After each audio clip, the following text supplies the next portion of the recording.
foi essa viagem de emergência no último sábado, né? Lula teve conhecimento na última semana, na sexta ele falou nas redes sociais e no sábado ele fez essa viagem antes de ir para a Argentina com a sua equipe. Ele, inclusive, decretou situação de emergência sanitária, que equivale à mesma coisa, como se estivesse ocorrendo uma epidemia aqui no país. Hoje, as forças nacionais do SUS, Sistema Único de Saúde, estão chegando em Roraima para montar um hospital de campanha. Cerca de 13 profissionais inicialmente vão tratar desses povos indígenas que estão sofrendo com a fome e também a contaminação das águas por meio do mercúrio, uma vez que foi permitido o garimpo ilegal, né, nessas terras indígenas. Cerca de 30 mil indígenas vivem na região. A gente tem, inclusive, aí a fala de Wellington Dias, eu separei uns trechos da fala dele, que ele culpa o ex-presidente Jair Bolsonaro e diz que o descaso do último governo é o que está matando essas pessoas, e falou até em genocídio. Ari. Mortes de fome de muitos indígenas no país quarto maior produtor de alimentos do mundo. Isso é uma vergonha e, pelos depoimentos, um crime grave. Genocídio agravado de ser dentro de um território Yanomami, de proteção e responsabilidade federal, pois o poder central permitiu o garimpo ilegal, mercúrio contaminando as águas e domínio de áreas de proteção federal, com presença também de pessoas do crime organizado. O presidente Lula foi claro: não vou permitir garimpo ilegal.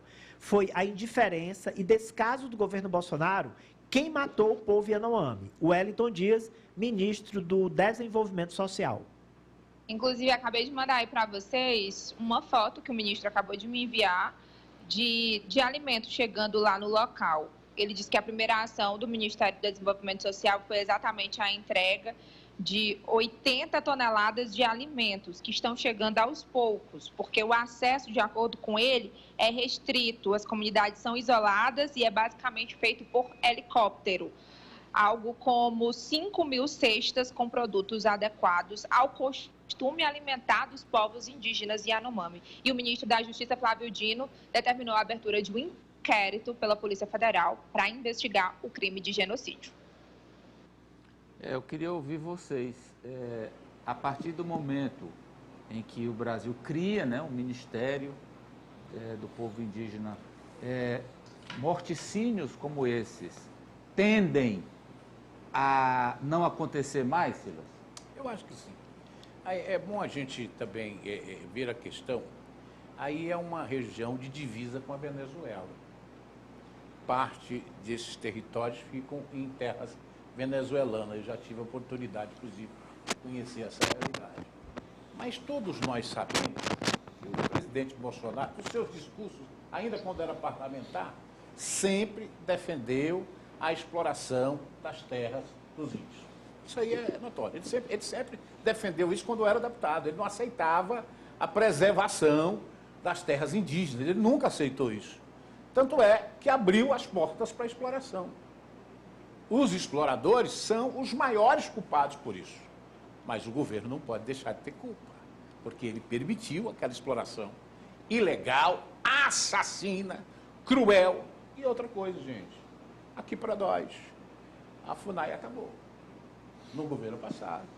Não havia assistência, então a gente tem que saber disso. É correr atrás, é cuidar desses povos. O novo governo está corretíssimo em criar esse ministério. A princípio eu achei até exagero ser um ministério, mas diante dessas situações que nós estamos aqui conhecendo uma única situação, vamos conhecer o restante. E a Amazônia é um mundo. É um mundo. Então, Amadeu, e foram encaminhados diversos ofícios relatando a situação, pedindo ajuda. Essa ajuda não veio. O que se viu foi uma total inércia do governo federal em dar assistência aos povos Yanomami em Roraima. Então, precisa da apuração para saber quem foi o responsável pela situação chegar nesse nível gravíssimo. E é incrível como ainda hoje, eu vi isso nas redes, gente diz, mas eles que cuidem deles mesmos, são os índios e tal, como se fosse uma outra raça, ou um outro povo, ou como um outro país. Não, eles somos nós, Ari. Se nós não invadíssemos as terras dele, eles poderiam viver muito bem.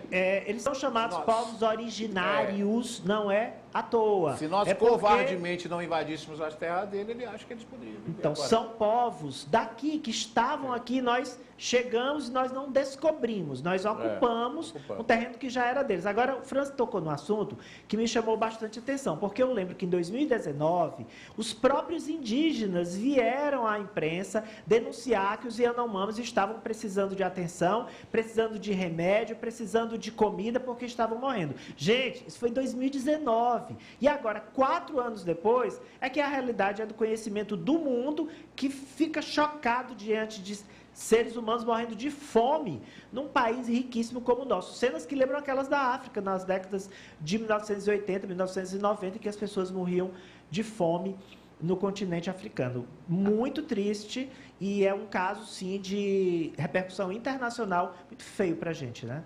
Poliana. Eu acho que o mapeamento da Amazônia, tem muitos lugares ainda que a gente, como imprensa, como sociedade, desconhece, é muito importante nesse momento, porque além de descobrir quem são os responsáveis por permitir que o garimpo ilegal e a exploração ilegal de madeira acontecessem de forma desordenada e criminosa, também se chegar a quem lucrou com isso. Tem gente ganhando dinheiro com o sofrimento de povos indígenas originários e outras populações em nosso país. Então, identificar os responsáveis e também quem está lucrando, porque eles também precisam pagar o preço na forma da lei, claro, pelo que está acontecendo no Brasil. Vamos seguir, Ranieri. Amadeu. Oi, Ranieri. Só respondendo rapidinho, que a gente falou em 2 personagens aí, e eu tenho a posição deles. O ex-presidente Jair Bolsonaro, ele foi ao grupo do Telegram para tentar justificar essas denúncias contra o governo. Ele disse que é uma farsa da esquerda e que o governo dele fez sim esse atendimento. Inclusive, a ex-ministra Damares Alves disse que não teve omissão. Mais diferente do que a gente está observando, inclusive, pelas imagens aí que a gente está acompanhando. Também outro órgão que foi citado foi a FUNAI, que agora vai ser presidido pela deputada federal, ainda é deputada federal, Joênia Wapichana. Ela disse que o orçamento deste ano também, que foi proposta do governo anterior e que foi aprovado no Congresso, ainda é insuficiente para ajudar e reequipar essas forças, né, que fazem, inclusive, fiscalização e recebem essas denúncias dos povos indígenas. Vamos agora com Júlio César na mesa diretora da Câmara, é isso? De acordo com o deputado federal Júlio César, o PSD vai ter um encontro hoje para bater o martelo sobre o seu nome disputando na chapa uma vaga na mesa diretora da Câmara dos Deputados. Nas eleições passadas, que elegeu Arthur Lira, Júlio César também havia lançado seu nome, mas o PSD escolheu outro nome da sigla e acabou ali sendo escanteado. Ele fez uma campanha só, pediu votos só, conseguiu até uma boa votação, mas não foi eleito. Dessa vez, o deputado de 8º mandato espera que o acordo seja cumprido pela sigla. Vamos escutar o que ele diz, que foi pedir também votos naquela reunião da última sexta na casa do presidente da Câmara, Arthur Lira.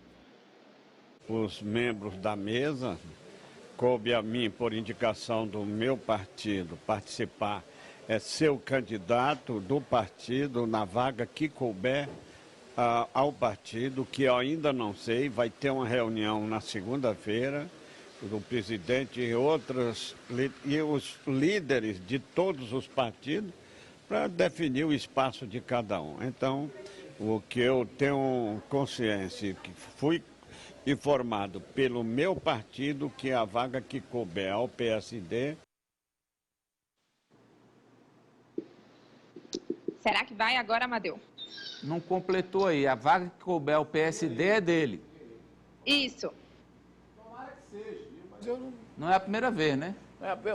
Eu fico assim, porque ele está botando a esposa lá no PT, aí diz que o Kassab aceitou. O Kassab é um cara muito educado. É aqueles que são ótimos. Que maravilha, ela vai para o PT, né? Com aquela satisfação. Olha, que história é essa? Mas tomara, ele merece, viu? O Castro Neto foi tirado da disputa da liderança da bancada do Piauí, Ranieri? Marcelo Castro. Ah, o Marcelo foi tirado. Olha, Amadeu, a gente sabe que o senador Marcelo Castro, ele queria, de fato, ser o coordenador da bancada federal. A gente mostrou aqui na semana passada que Flávio Nogueira foi o escolhido. E aí, nos bastidores, o que eu apurei, e através dessa fala do deputado federal Castro Neto, que é o filho do senador, né, ele estava representando o senador nessa reunião, uma vez que o senador não estava, eu fui atrás depois dessa fala dele, porque ele deixou ali subtendido que ele foi tirado, e não que ele quis sair. Vamos escutar o que ele fala sobre Marcelo Castro como ex-coordenador, ex-candidato a coordenador da bancada federal do Piauí.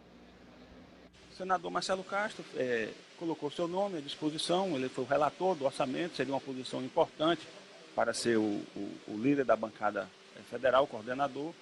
Não houve um consenso, e quando não tem consenso, ele mesmo retirou a sua candidatura.